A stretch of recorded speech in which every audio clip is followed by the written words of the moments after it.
The gunshot split the dawn air like thunder as Josephine Vargas ducked behind a water barrel, her heart pounding against her ribs. It was 1875 in the unforgiving mining town of Bonanza, Colorado, a place where fortunes were made and lives were lost with equal indifference. She hadn't meant to flee this far west, hadn't planned on the desperate journey that had brought her to this moment, but desperation had a way of redrawing a person's map. "You can't hide forever, Josie." The voice that had haunted her for years echoed through the quiet street. Harold Blackwell, her stepfather, the man who had made her life a living hell since her mother's death 3 years prior. Josephine's fingers trembled as she pulled her shawl tighter around her shoulders, wincing as the fabric pressed against the fresh bruises. She'd endured his cruelty for too long, stealing away in the night with nothing but the clothes on her back and her mother's silver locket. The stagecoach had carried her as far as her meager savings would allow. She glanced around desperately, knowing she couldn't stay hidden forever. The street was beginning to wake, and soon there would be witnesses to whatever Harold planned to do. Her gaze landed on the livery stable across the way. If she could just reach it, perhaps she could lose herself among the horses and hay bales until she figured out what to do next. Drawing a deep breath, Josephine gathered her skirts and ran, ignoring the burning pain in her ribs where Harold's boot had connected just days before. The livery door stood partially open, a sliver of darkness promising sanctuary. She slipped inside, the familiar smell of hay and horse flesh oddly comforting. The stable was quiet except for the soft nickering of horses and the rustling of straw beneath her feet. She moved deeper into the shadows, searching for a place to hide. "You lost, madam."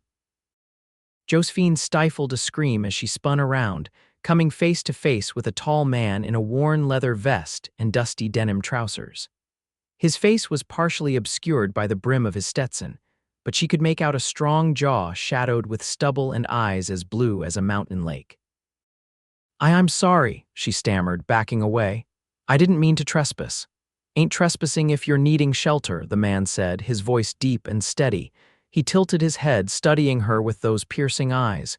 "You're shaking like aspen leaves in autumn." Another gunshot cracked outside, closer this time. Josephine flinched violently, her eyes darting to the door. "Someone after you?" the man asked, his hand moving instinctively to the holstered Colt at his hip. Before she could answer, the stable door flew open, flooding the space with harsh morning light. Harold's silhouette filled the doorway, his revolver glinting menacingly. "There you are, you ungrateful little." Harold's words died in his throat as he registered the presence of the cowboy. "Mister, I don't know what business you think you have in my stable, but I suggest you turn around and leave," the cowboy said, his voice dangerously quiet. "The lady clearly doesn't want your company." Harold's face twisted with rage. "This ain't your concern, cowboy." "That's my stepdaughter, and she's coming home with me." "Don't look to me like she wants to go," the cowboy replied, stepping slightly in front of Josephine. Harold raised his revolver. "Step aside, or I'll put a hole in you." What happened next was so fast Josephine barely had time to register it. The cowboy's hand moved like lightning, drawing and firing in one fluid motion. Harold's gun clattered to the ground as he howled, clutching his shoulder. "You shot me," Harold bellowed, his face contorted with shock and pain. "Be grateful I aimed for your shoulder," the cowboy said calmly. "Next one goes through your heart if you don't turn around and leave this town for good." Harold's eyes narrowed with hatred as he glared at Josephine. "This ain't over," he snarled before staggering backward out the door. For a moment, silence hung heavy in the air, broken only by the nervous shuffling of horses in their stalls. Then the cowboy holstered his weapon and turned to face Josephine. "Name's Ross Mitchell," he said, removing his hat. "Stable master and occasional peacekeeper in these parts." Josephine's legs gave out beneath her and she sank onto a bale of hay. "Josephine Vargas," she whispered. "Aye, thank you." Ross nodded, replacing his hat. "That man, he your kin for real?" "My stepfather," she confirmed, unable to meet his eyes. "He the one responsible for whatever you're hiding under them sleeves?" Josephine's hand instinctively went to her arm, where the fabric of her dress concealed the worst of the bruises. She hadn't realized they were visible somehow. As if reading her thoughts, Ross said gently, "You winced when you moved, and there's a shadow of something dark peeking out when your sleeve shifts. Shame washed over her in a hot wave. She'd spent years concealing Harold's abuse, making excuses for the bruises and broken bones. Her mother had done the same until consumption had claimed her life, leaving Josephine alone with a monster. Yes, she admitted finally, her voice barely audible. Ross Mitchell's expression darkened, his jaw tightening. "You got a place to stay," she shook her head.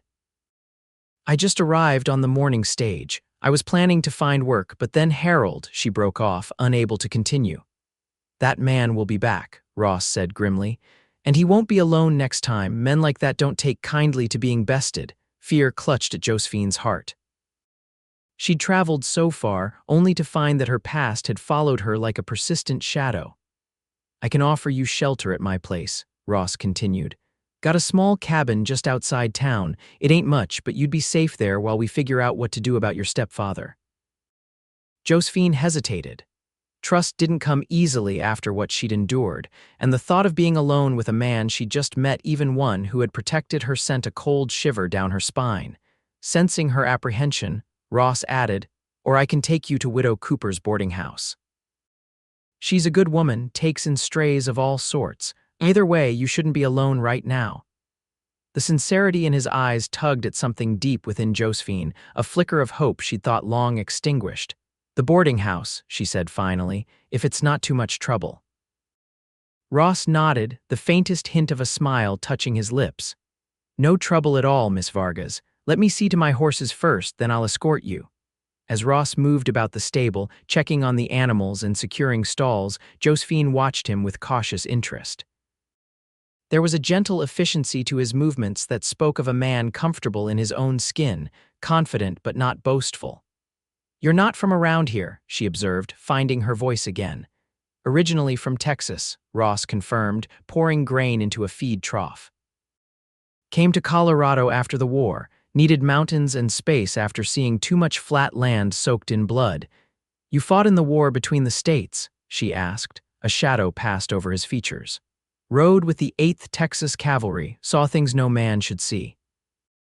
He shook his head slightly as if dispelling unwanted memories. "What about you? Where were you before your stepfather drove you west?" "St. Louis," she replied.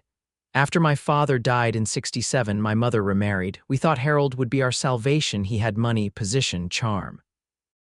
Her voice grew bitter. "We didn't see the devil behind the smile until it was too late." Ross finished his chores in thoughtful silence, then offered Josephine his arm, ready to meet Widow Cooper. The morning sun had fully risen by the time they stepped outside, casting long shadows across the dusty street. Josephine tensed, scanning for any sign of Harold, but the only people visible were shopkeepers opening their establishments and miners heading toward the hills. "He's likely gone to get that shoulder tended," Ross said, correctly interpreting her anxiety. "But he won't stay away for long. Men like that, they're like wolves. They circle back." They walked in silence down Bonanza's main street, a hodgepodge of wooden structures, canvas tents, and a few ambitious brick buildings. The town had sprung up virtually overnight when silver was discovered in the nearby mountains, drawing fortune seekers and desperados in equal measure. "It's not much," Ross said, following her gaze, "but it's home. Been here since '71, watched it grow from nothing to, well, still not much, but something." Widow Cooper's boarding house stood at the end of the street, a well-maintained 2-story building with lace curtains in the windows and pots of geraniums on the porch, a touch of civilization in the rugged frontier. Before they could climb the steps, the door swung open to reveal a plump woman with silver-streaked hair pinned neatly at the nape of her neck. Her shrewd eyes took in Josephine's disheveled appearance and Ross's protective stance. "Ross Mitchell," she said, her voice warm with familiarity. "What trouble have you brought to my doorstep this time?" "Morning, Mrs. Cooper," Ross replied, tipping his hat. "This here is Miss Josephine Vargas. She's new to town and in need of safe lodging." Mrs. Cooper's gaze softened as she looked at Josephine. "Come in, child. You look like you could use a cup of tea and a proper meal." The interior of the boarding house was unexpectedly homey, with polished wooden floors, simple but elegant furnishings, and the comforting aroma of baking bread. Mrs. Cooper ushered them into a small parlor where she insisted Josephine take the most comfortable chair. "Now," she said, settling herself opposite, "what's the real story here? Ross doesn't escort just anyone to my door." Josephine glanced at Ross, who gave her an encouraging nod. Taking a deep breath, she told Mrs. Cooper about her stepfather, the years of abuse, her flight to Colorado, and the confrontation at the stable. As she spoke, Mrs. Cooper's expression grew increasingly grim. When Josephine faltered, unable to describe some of the worst of Harold's cruelty, the older woman reached across and patted her hand gently. "You don't need to say any more, dear. I understand perfectly. My Herbert wasn't always the kindest man before the Lord took him. God rest his soul." She straightened her shoulders. "You'll stay here as long as you need. I've got a room on the second floor that gets the morning sun. It'll do you good." Relief washed over Josephine, bringing unexpected tears to her eyes. "I can't pay much," she admitted. "I only have a few dollars left, Mrs." Cooper waved away her concern. "We'll discuss payment later. For now, you need rest and healing." She stood. "I'll prepare your room, Ross. There's coffee in the kitchen if you're staying." After Mrs. Cooper left, Josephine turned to Ross. "Thank you," she said simply. "I don't know what would have happened if you hadn't been there." Ross shifted uncomfortably under her gratitude. "Just did what anyone would do." "No," she said firmly. "Not anyone. Most people look away, they pretend not to see." Something passed between them then, a shared understanding that transcended their brief acquaintance. Josephine felt a curious warmth spread through her chest, different from anything she'd experienced before. The moment was broken when Mrs. Cooper returned, announcing that the room was ready. "You'll find a wash basin with hot water and fresh towels. Rest as long as you need. Dinner's at 6. Ross rose to leave. "I should get back to the stable. Folks will be wondering why it's still closed. Will Harold cause trouble for you?" Josephine asked, suddenly concerned for this man who had risked himself for her. A ghost of a smile touched Ross's lips. "I reckon I can handle one angry Easterner with a wounded shoulder." His expression grew serious. "But bolt your door tonight, Miss Vargas, and if you need anything, Mrs. Cooper knows how to find me." After he left, Mrs. Cooper showed Josephine to her room, a small but clean space with a narrow bed, a washstand, and a window overlooking the mountains. It was more luxury than Josephine had experienced in years, and the sight of the freshly laundered quilt on the bed nearly undid her. "Rest now," Mrs. Cooper said kindly. "We'll talk more when you're ready." Alone at last, Josephine sank onto the bed, the events of the morning catching up to her in a rush of exhaustion. She carefully removed her travel-worn dress, wincing as the fabric scraped against her bruises. In the small mirror above the washstand, she caught a glimpse of herself, pale, too thin, with dark circles under her eyes and angry purple bruises flowering across her arms and ribs. How had she let it come to this? How had she endured so long? As she washed away the dust of travel, Josephine made a silent vow. Never again would she be a victim. Somehow she would build a new life here in Bonanza, far from Harold's reach. She would become stronger, braver, worthy of the chance she'd been given. With that resolution firmly in mind, she slipped beneath the clean sheets and fell into the first peaceful sleep she'd known in years. Meanwhile, across town, Ross Mitchell returned to his stable, his thoughts troubled by the woman he'd left in Mrs. Cooper's care. He'd seen his share of suffering on battlefields and in the harsh realities of frontier life, but something about Josephine Vargas had struck a chord deep within him. It wasn't just her beauty, though she possessed a quiet loveliness despite her current state. It was the courage he'd glimpsed beneath her fear, the resilience that had brought her so far on her own. As he went about his daily tasks, tending horses and mending tack, Ross found himself returning again and again to the memory of her eyes, dark and haunted, yet still somehow hopeful. "You're a fool, Mitchell," he muttered to himself. "A woman with troubles like hers doesn't need another man complicating her life." Still, as the day wore on, he found himself making plans to check on her, to ensure her stepfather hadn't returned.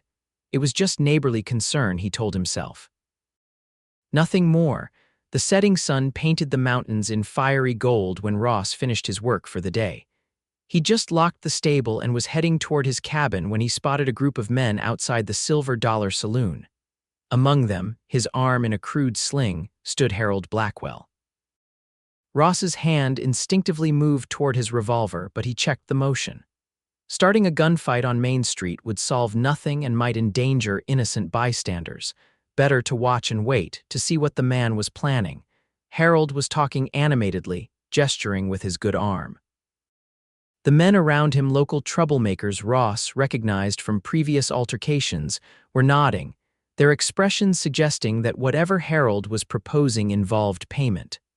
Ross didn't need to hear the conversation to understand what was happening. Harold was hiring muscle. Changing direction, Ross headed for the sheriff's office. Sheriff Thomas Parker was a reasonable man, though somewhat overwhelmed by Bonanza's rapid growth and the influx of rough elements it had attracted. Ross found him at his desk, nursing a cup of coffee and reviewing wanted posters. "Evening, Ross," Parker greeted him. "What brings you by at this hour?" Ross removed his hat, running a hand through his sun-bleached hair. "Got a situation brewing, Sheriff. Eastern fellow named Harold Blackwell rolled into town this morning tracking his stepdaughter. She's got bruises that tell a story no decent man wants to hear." Parker's expression sobered. "You witnessed this abuse, saw the evidence of it. And now he's over at the Silver Dollar hiring Jake Morrison and his crowd. I don't like the looks of it." The sheriff sighed deeply. "Where's the young lady now?" "At Widow Cooper's. Figured she'd be safest there for the time being." Parker nodded thoughtfully.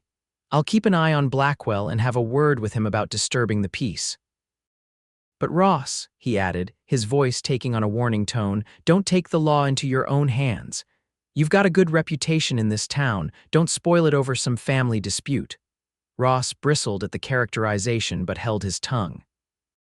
Parker was a good lawman in many ways, but like many men of his generation, he viewed domestic matters as private concerns, beyond the reach of legal intervention. "Appreciate your time, Sheriff," Ross said, replacing his hat. "Just thought you should know what's brewing." As he left the sheriff's office, Ross debated his next move. The wisest course would be to return to his cabin to stay out of what Parker had dismissively called a family dispute.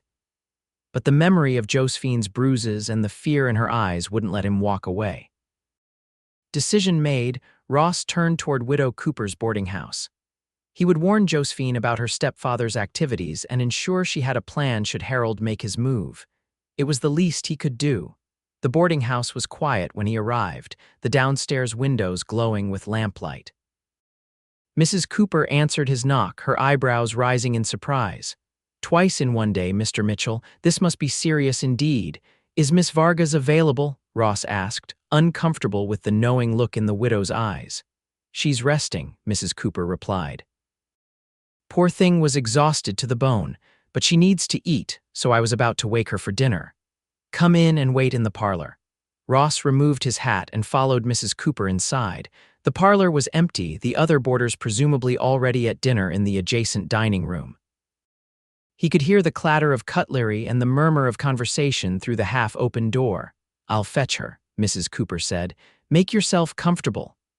Left alone, Ross paced the small room, rehearsing what he would say to Josephine. He needed to warn her without causing undue alarm, to offer help without overstepping bounds.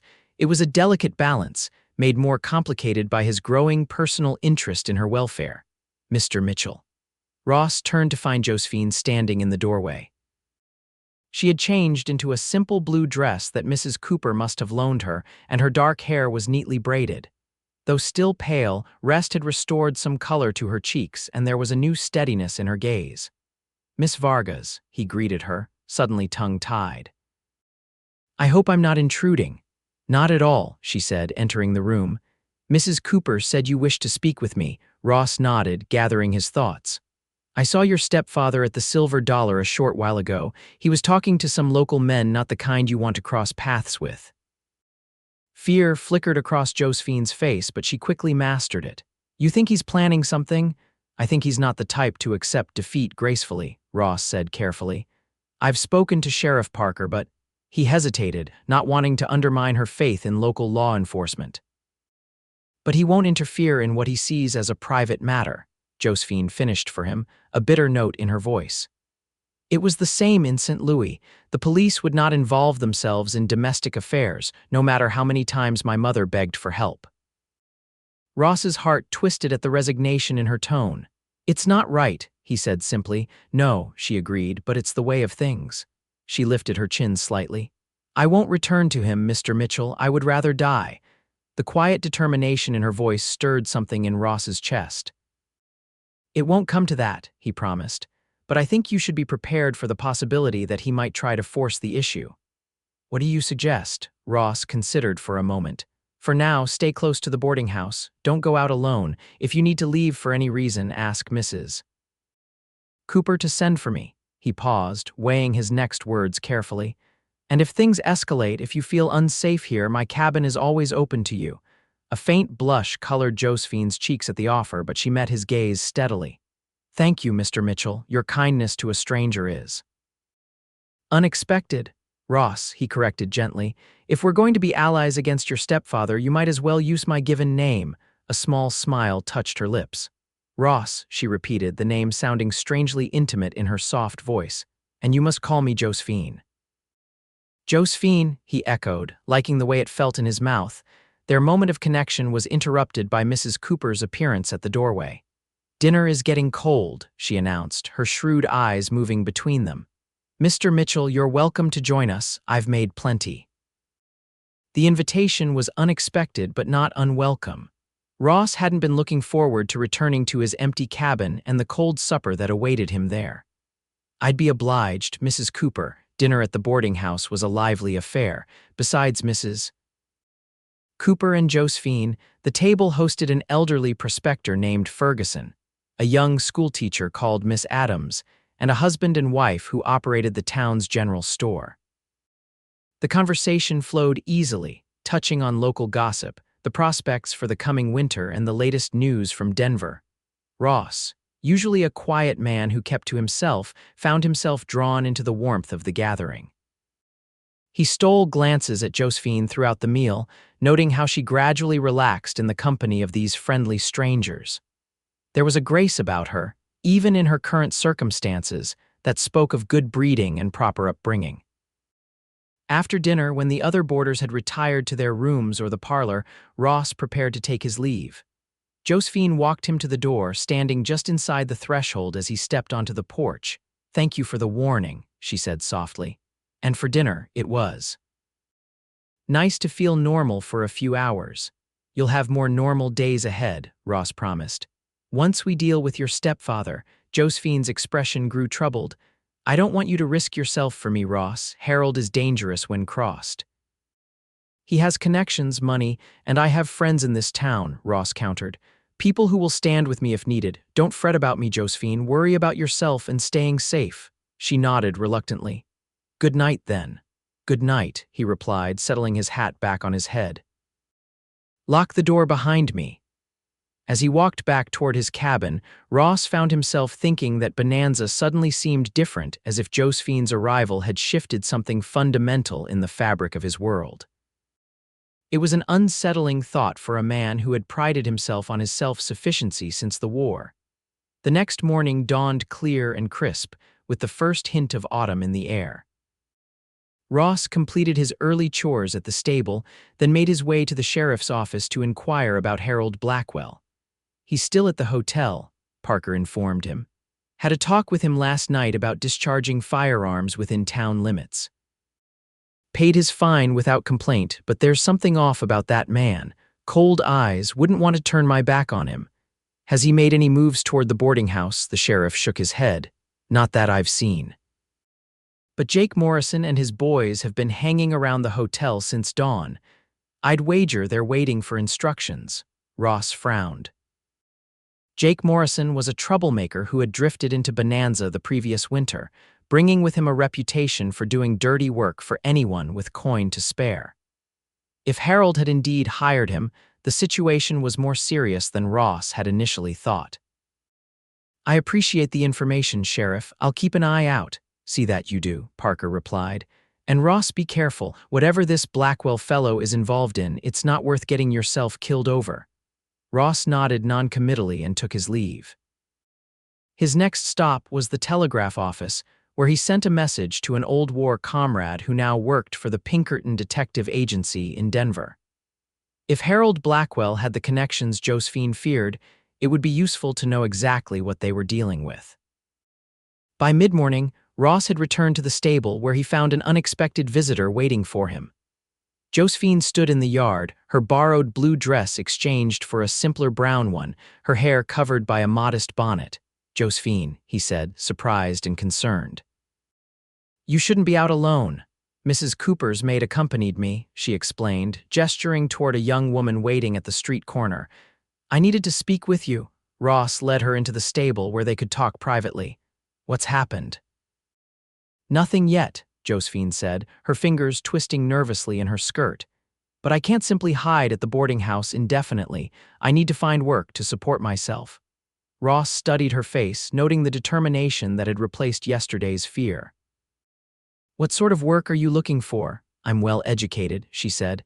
"I can read, write, cipher. I was teaching my mother's students before she died." A shadow crossed her face. Harold put an end to that, said no wife of his would work like a common servant. "Bonanza has a school," Ross said thoughtfully, "but Miss Adams seems to have things well in hand. There's the mercantile, though I'm not sure they're hiring." He considered further options. "What about the assay office? Mr. Reynolds mentioned needing help with his accounts just last week." Hope brightened Josephine's eyes. "Do you think he would consider a woman for such a position?" "Reynolds is a fair man," Ross assured her, "and he cares more about competence than convention. I could introduce you if you'd like." "I would be most grateful," Josephine said, a genuine smile transforming her face. The assay office was located in a sturdy brick building near the center of town, a testament to its importance in the silver mining community. Inside, the front room was arranged like a bank, with a counter separating customers from staff. Behind the counter, a thin man with spectacles was carefully weighing a sample of ore. "Morning, Mr. Reynolds," Ross called, ushering Josephine inside. Reynolds looked up, adjusting his glasses. "Mitchell, good timing. That new mare of yours has been a blessing for my deliveries. What brings you by today?" "This is Miss Josephine Vargas," Ross introduced. "She's new to Bonanza and looking for employment. I recalled you mentioning needing help with your accounts." Reynolds studied Josephine with interest. "Can you handle figures, Miss Vargas?" "Yes, sir," she replied confidently. "I was educated at Miss Porter's school in Connecticut and have experience managing household accounts as well as teaching mathematics." Reynolds raised his eyebrows, clearly impressed. "Eastern education, eh? That's more schooling than most folks around here can claim." He stroked his chin thoughtfully. "I do need someone for the books. Business has doubled since the new vein was discovered in the Silverton mine. Can't keep up with the paperwork anymore."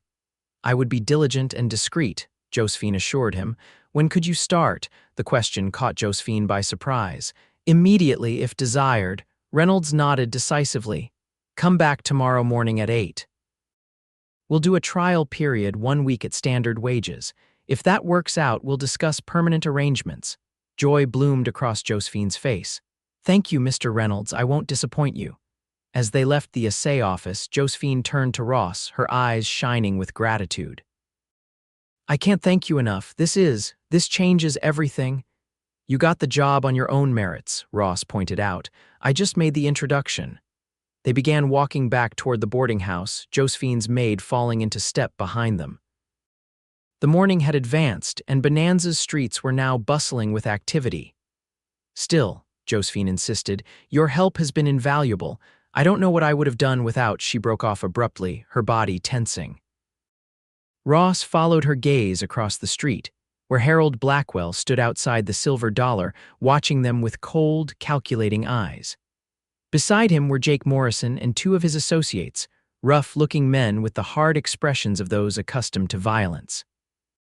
Ross instinctively moved closer to Josephine, his hand dropping to the revolver at his hip. "Keep walking," he murmured. "Don't give him the satisfaction of seeing your fear." Josephine straightened her spine and continued forward, though Ross could feel the tremor that ran through her. They passed directly across from the saloon, Harold's gaze burning into them the entire time. "He's planning something," Josephine whispered. "I know that look." Let him plan, Ross replied grimly. He won't find us unprepared. They had almost reached the corner when Jake Morrison detached himself from Harold's side and crossed the street, intercepting their path. He was a burly man with a pockmarked face and small, mean eyes. Well, well, Morrison drawled, blocking their way. Ain't this cozy? The stable master and the runaway bride, out for a morning stroll. Step aside, Morrison, Ross warned, his voice dangerously quiet. Morrison smirked, his hand resting suggestively on the knife at his belt. Mr. Blackwell over there says his wife is eager to return home. Says she's confused, been filling folks' heads with wild stories. I am not his wife, Josephine said clearly, finding her voice. I am his stepdaughter and I have no intention of returning to his custody. Morrison's smirk widened. That ain't how he tells it. Says you're touched in the head, prone to flights of fancy and self-harm. He gestured vaguely toward her covered arms. Says those bruises you're hiding are your own doing. White-hot anger surged through Ross. That's enough, Morrison. Move or I'll move you. For a tense moment, it seemed Morrison might escalate the confrontation. Then his eyes flickered past Ross, noting the growing crowd of onlookers, including Sheriff Parker emerging from his office down the street. With a contemptuous shrug, Morrison stepped aside. This ain't over, he muttered as they passed. Mr. Blackwell is a patient man, and he pays well for results. Ross kept his hand on his revolver until they reached the boarding house, scanning constantly for any sign of Harold or his hired men. Only when Josephine was safely inside with Mrs. Cooper alerted to the situation, did he allow himself to relax slightly. What will you do now? Josephine asked, her face pale but composed. I'm going to send another telegraph to Denver, Ross decided. And then I'm going to have a word with some friends. Harold Blackwell isn't the only one who can gather allies. By evening, Ross had assembled a small group of trusted men at his cabin, the blacksmith, 2 miners he'd known since his arrival in Bonanza, and a former Texas Ranger who now ran the freight office. They sat around his rough-hewn table, pipes lit, glasses of whiskey in hand as Ross explained the situation. So this Easterner thinks he can come to our town and threaten a woman under our protection. The blacksmith, a mountain of a man named Silas, growled. Not while I draw breath. The others murmured agreement, their faces hardening at Ross's description of Josephine's bruises and Harold's threats. What's the plan? Asked Jeremiah, the ex-ranger. We can't just gun him down much as he might deserve it. No, Ross agreed. We do this legal and proper. Josephine needs to be free of him permanently, not looking over her shoulder for the rest of her life. They discussed options well into the night, weighing the legal realities against the practical need to keep Josephine safe in the immediate term. By the time his friends departed, a plan had begun to take shape, one that would require patience, vigilance, and perfect timing. The next morning, Ross accompanied Josephine to her first day at the assay office, keeping a watchful eye for Harold or his hired men. They saw no sign of them, though Ross suspected they were being observed from a distance. Be careful today, he advised as they reached the office. Don't leave alone, even to step outside for air. If Reynolds can spare you at noon, I'll come escort you to the boarding house for dinner. Josephine nodded, her expression a mixture of gratitude and frustration.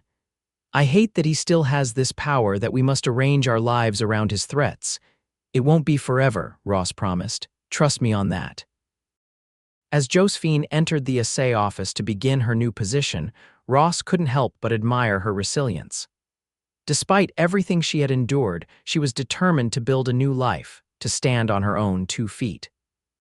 It was a quality he found increasingly attractive, one that drew him to her in a way he hadn't experienced in years. The day passed without incident. Ross divided his time between his stable duties and keeping an eye on the town, particularly the hotel where Harold was staying. His friends did the same, creating an informal network of watchers that made any move against Josephine virtually impossible during daylight hours. As promised, Ross returned to the assay office at noon, finding Josephine already deeply immersed in her work. Reynolds greeted him with an approving nod. Miss Vargas is a godsend, the assayer declared. She's already identified 3 discrepancies in last month's ledger that I'd completely overlooked, worth every penny of her wages and then some. Josephine blushed at the praise but looked pleased. Mr. Reynolds is too kind. The system is quite straightforward once you understand the underlying principles. They walked to the boarding house together, discussing her morning work and deliberately avoiding the subject of Harold. For a brief time, it felt almost normal, 2 people enjoying each other's company without the shadow of fear. That normalcy was shattered when they arrived at the boarding house to find Mrs. Cooper waiting anxiously on the porch. "Thank goodness you're here," she exclaimed. "A messenger just delivered this." She held out a cream-colored envelope addressed to Josephine in elegant script. Josephine took it with trembling fingers. "It's his handwriting," she confirmed, breaking the seal with reluctance. "Ross and Mrs." Cooper watched as she unfolded the letter and began to read, her face growing paler with each line. "What does it say?" Ross asked when she finally looked up, her eyes wide with distress. "He says if I don't meet him tonight at the hotel, he'll tell everyone in town that I'm an unstable, dangerous woman who stole from him before fleeing. He claims to have evidence that I embezzled funds from his business, that I've done this before in other towns." She swallowed hard. "He says he'll have me arrested and sent back to Missouri to stand trial." Mrs. Cooper made a sound of outrage. "Preposterous! Anyone who spends 5 minutes in your company would know you're no thief or lunatic." "But they don't know me," Josephine said quietly, "and Harold can be very convincing. He managed to turn all of my mother's friends against her with similar tactics." Ross took the letter, scanning the contents with mounting anger. The threats were veiled in polite language but unmistakable in their intent.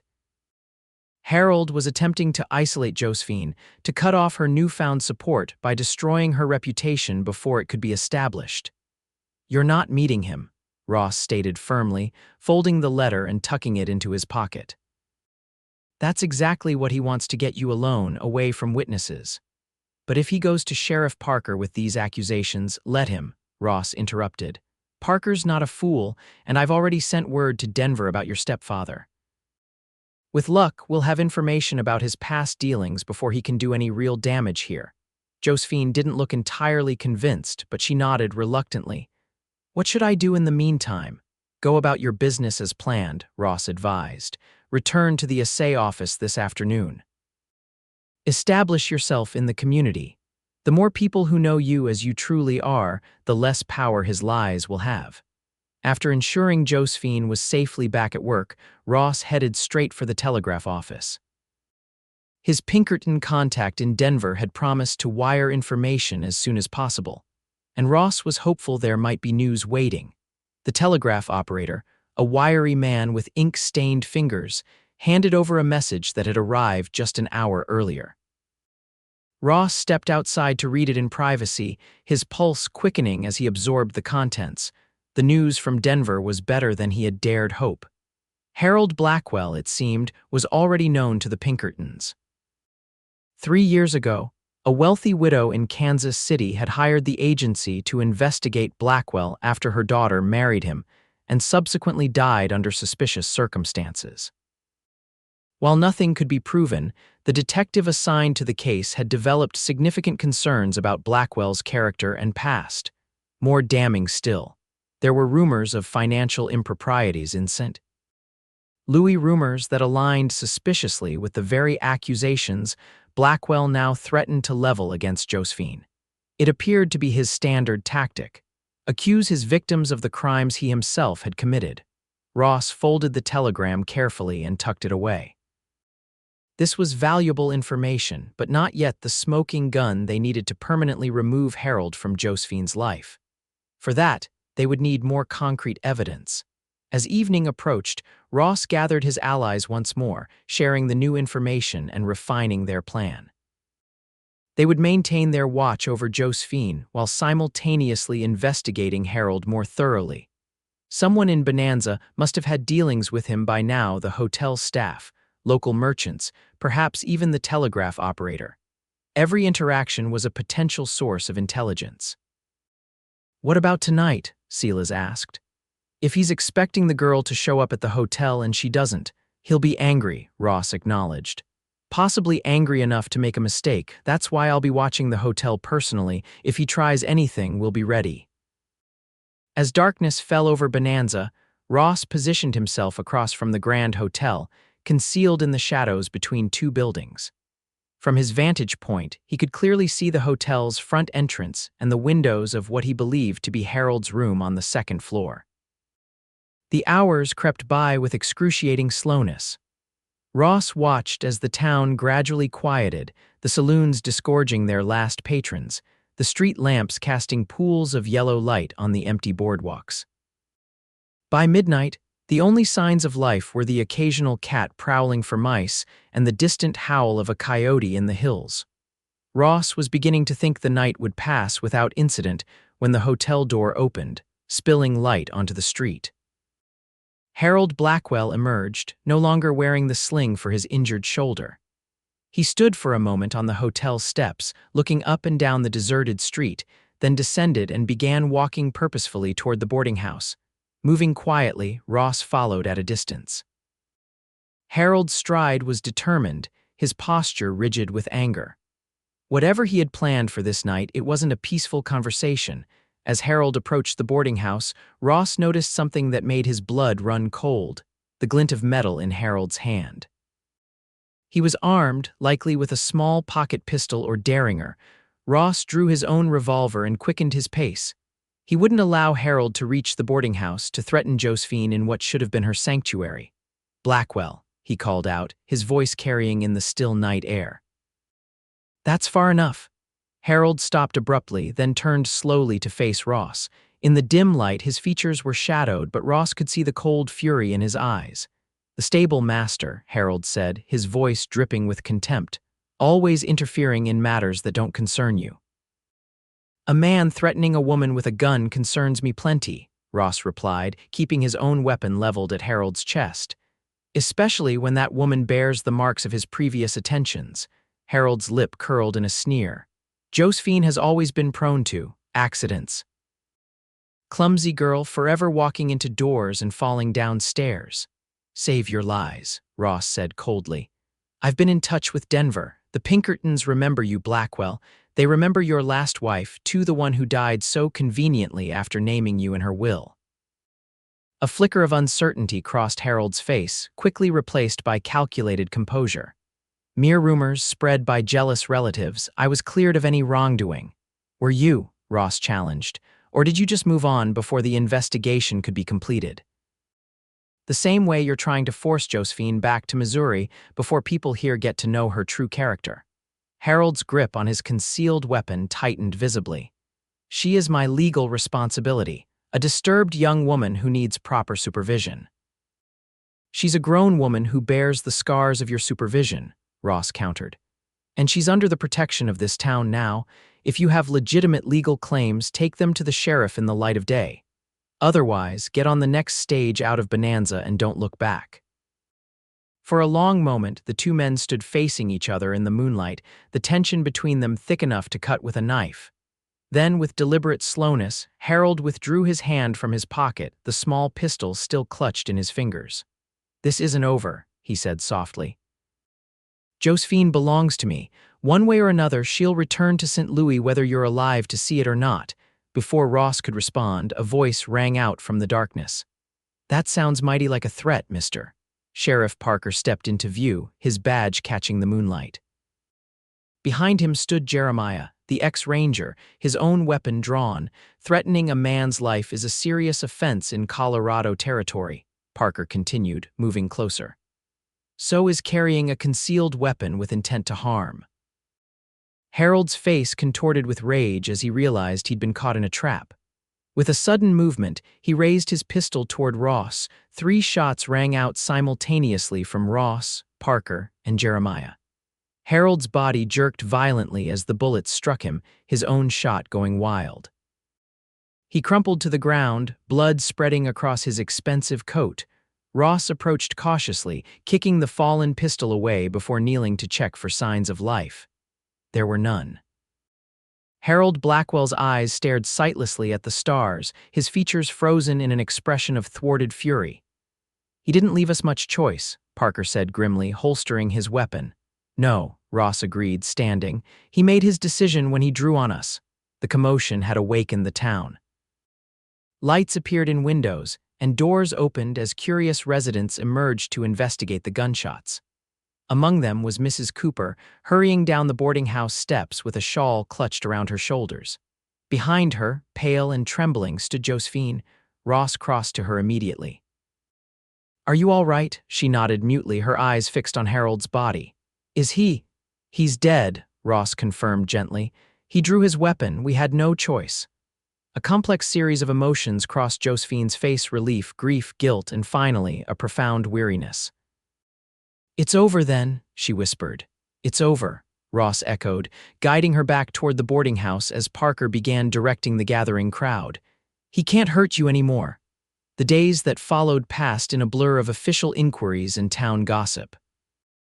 An inquest ruled Harold's death a justified shooting, given his armed threat against a citizen and a peace officer. When Harold's belongings were searched, evidence was discovered that supported Josephine's account of his abuse and deception, including letters that suggested he had indeed been responsible for his previous wife's death, though he had carefully covered his tracks. Most telling was a journal in which Harold had meticulously documented his plan to marry wealthy women, gain control of their assets, and then dispose of them when they were no longer useful. Josephine's mother had been his second victim. Josephine herself would have been collateral damage, a loose end to be eliminated once she served her purpose in validating his story. The discovery of this evidence transformed Josephine's standing in the community overnight. Those who might have harbored suspicions about the Eastern newcomer now viewed her with sympathy and admiration for her courage in escaping such a monster. Through it all, Ross remained a steady presence at her side, offering quiet support without pressing for more than she was ready to give. He sensed that Josephine needed time to process her newfound freedom, to learn who she was without the shadow of fear hanging over her. 3 weeks after Harold's death, Ross was working in the stable when Josephine appeared in the doorway. She was dressed in a new green dress that complemented her dark hair, which was arranged in a simple but elegant style. There was a healthy flush to her cheeks that had been absent when they first met. "Good afternoon," she greeted him, a smile lighting her face.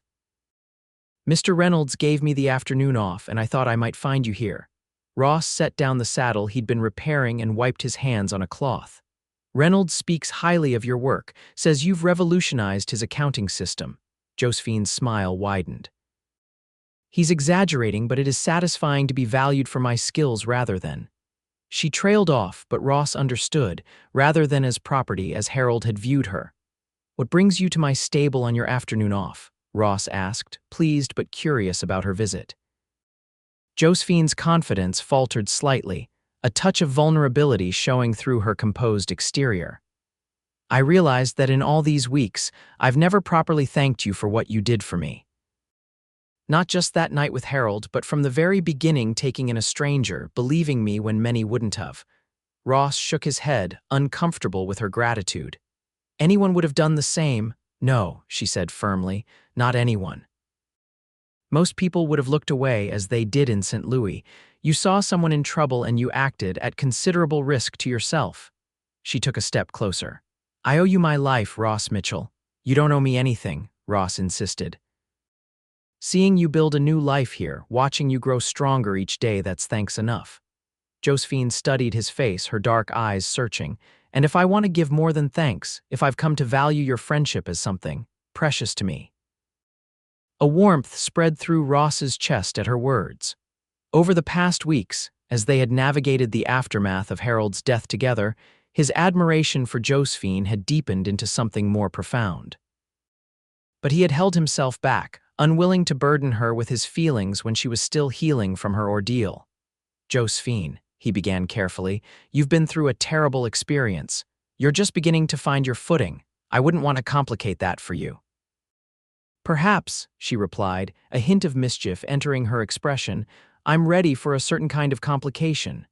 She stepped closer still, close enough that he could smell the faint scent of lavender that clung to her hair. "Unless I've misread your interest." Ross's heart hammered against his ribs. You haven't misread anything, he admitted, but I want you to be sure there's no rush. Josephine's smile softened. Ross Mitchell, I have spent years living in fear, denying myself even the smallest joys because it was safer that way. Now that I'm finally free, I don't intend to waste any more time being afraid of happiness. With those words, she closed the remaining distance between them and placed her hand gently on his cheek. Ross covered her hand with his own, marveling at the softness of her skin against his calloused palm. I'm not afraid anymore, she whispered. The kiss that followed was tentative at first, a gentle exploration that quickly deepened into something more urgent. Ross pulled her closer, one hand at the small of her back, the other tangling in her hair. Josephine responded with equal fervor, her body melting against his as if she had finally found home. When they eventually parted, both breathless, Ross rested his forehead against hers. I've wanted to do that since the moment you walked into my stable, he confessed. Josephine laughed softly. Even covered in trail dust and terrified, even then, he assured her. Though I have to say, I prefer you this way, smiling, strong, unafraid. The months that followed brought a deepening of their relationship that surprised neither of them but delighted the entire town. Bonanza, like most frontier communities, appreciated a good love story, especially one with as dramatic a beginning as theirs. Josephine continued her work at the assay office, where her efficiency and intelligence quickly made her indispensable to Reynolds. With her first wages, she purchased fabric to sew her own dresses, no longer dependent on Mrs. Cooper's charitable loans. By Christmas, she had saved enough to rent a small room above the milliner's shop, establishing her independence while maintaining the safety of close proximity to the town center. Ross, meanwhile, expanded his stable business, adding a carriage service for tourists visiting the nearby hot springs. His quiet competence and fairness made him respected throughout the region, and his occasional assistance to Sheriff Parker in maintaining order further cemented his standing in the community. They courted properly, with chaperone dinners at the boarding house, Sunday walks after church, and carefully observed proprieties that nevertheless failed to disguise the depth of their attachment. By spring, when the snow had melted from the mountain passes and the first wildflowers were beginning to bloom, Ross asked Josephine to be his wife. I'm not a wealthy man, he told her as they stood beside the creek that ran behind his cabin. I can't offer you the material comforts you grew up with, but I can promise you safety, respect, and a love that will only grow stronger with time. Josephine's eyes shimmered with unshed tears. I've had wealth without safety, she reminded him. I would rather have love in a humble cabin than fear in a mansion. Their wedding in June was a town-wide celebration. Mrs. Cooper insisted on hosting the ceremony in the boarding house garden, which had been transformed with ribbons and flowers for the occasion. Josephine wore a simple dress of ivory silk, her dark hair crowned with a wreath of mountain laurel and forget-me-nots. Ross, uncomfortable but handsome in his best suit, couldn't take his eyes off her as she walked toward him on Sila's the blacksmith's arm, her face radiant with joy. The Methodist circuit rider performed the ceremony, his weathered face beaming as he pronounced them husband and wife. When Ross kissed his bride, a cheer went up from the assembled guests that could be heard clear across town. The celebration lasted well into the night, with dancing, feasting, and toasts to the couple's happiness. As the evening drew to a close, Ross led Josephine to his cabin, their cabin now where he had spent weeks preparing for her arrival, adding feminine touches to soften the bachelor simplicity of his home. On the threshold, he surprised her by sweeping her into his arms, carrying her across in the traditional manner. Josephine laughed in delight, her arms encircling his neck. Welcome home, Mrs. Mitchell, he said softly, setting her down in the middle of the cabin's main room. Josephine turned slowly, taking in the fresh curtains, the new quilt on the bed, the shelf he had built for her books, the small writing desk positioned to catch the morning light. Oh, Ross, she breathed. It's perfect. Later, as they lay entwined in their marriage bed, Ross traced the fading scars on Josephine's arm with gentle fingers. These will disappear in time, he murmured. Josephine shook her head, her expression thoughtful. I don't want them to disappear entirely, she said. They remind me of where I've been, how far I've come. They're part of my story, not the whole of it, but important nonetheless. Ross pressed a kiss to her shoulder, overwhelmed by her wisdom and strength. You amaze me, he told her honestly. Every day you amaze me. Life in a frontier town was never easy, but Josephine and Ross faced its challenges together, their bond strengthening with each shared trial and triumph. When drought threatened the hay harvest, they worked side by side to irrigate the fields behind their cabin. When a particularly harsh winter isolated Bonanza for weeks, they opened their home to those less prepared, creating a warm haven of community in the midst of bitter cold. A year after their wedding, Josephine gave birth to their first child, a son they named Thomas, after Ross's father. The boy had his mother's dark hair and his father's blue eyes, a perfect blend of their features that delighted them both. He's going to be tall like you, Josephine predicted as she watched Ross cradle their newborn. And stubborn like his mother, Ross countered with a grin. Josephine pretended offense. I prefer to call it determined. Whatever you call it, Ross said, his voice softening. It saved your life and brought you to me, so I'll thank God for it every day of my life. As Thomas grew, so did their family. 2 years later, Josephine gave birth to twins, a boy and a girl named James and Elizabeth. The cabin expanded along with their household, with Ross adding rooms and outbuildings as needed. By the time their fourth child, another daughter named Sarah, arrived, their homestead had grown into a comfortable farm with chickens in the yard, a vegetable garden tended by Josephine, and enough grazing land for a small herd of horses that Ross bred and trained. Bonanza itself changed as well. The silver boom eventually subsided, but unlike many mining towns that became ghost towns when the ore ran out, Bonanza evolved. Its location on the stagecoach route to the hot springs ensured a steady flow of visitors, and many miners chose to stay, transitioning to ranching or trade. By 1890, the town boasted a proper school, a lending library established largely through Josephine's efforts, and a railroad spur that connected it to Denver. Through it all, Ross and Josephine remained central figures in the community. Ross served several terms as mayor, his fair-minded leadership helping to guide Bonanza through the transition from mining camp to established town. Josephine, meanwhile, eventually took over the school when Miss Adams retired, educating not only her own children but generations of Bonanza's youth. On their 20th anniversary, the town held a celebration in their honor. The couple had become something of a legend in the region. Their love story, with its dramatic beginning and enduring strength, represented everything the frontier community aspired to: courage, resilience, and the triumph of hope over adversity. At the celebration, Sheriff Parker, now retired and white-haired but still imposing, raised a toast that brought tears to many eyes. To Ross and Josephine Mitchell, he proclaimed, his voice carrying across the town square, who showed us that even in the wildest places, love can take root and flourish, who proved that the strongest steel is forged in the hottest fire, and who built not just a marriage but a community that will stand long after we're all gone. That night, as they walked home beneath a canopy of stars, Ross took Josephine's hand in his, marveling at how perfectly it still fit after all these years. Happy? He asked, though he knew the answer. Josephine squeezed his hand, her face tilted up to the heavens. More than I ever dreamed possible, she replied. Sometimes I still can't believe this is my life, that I found you, that we built this together.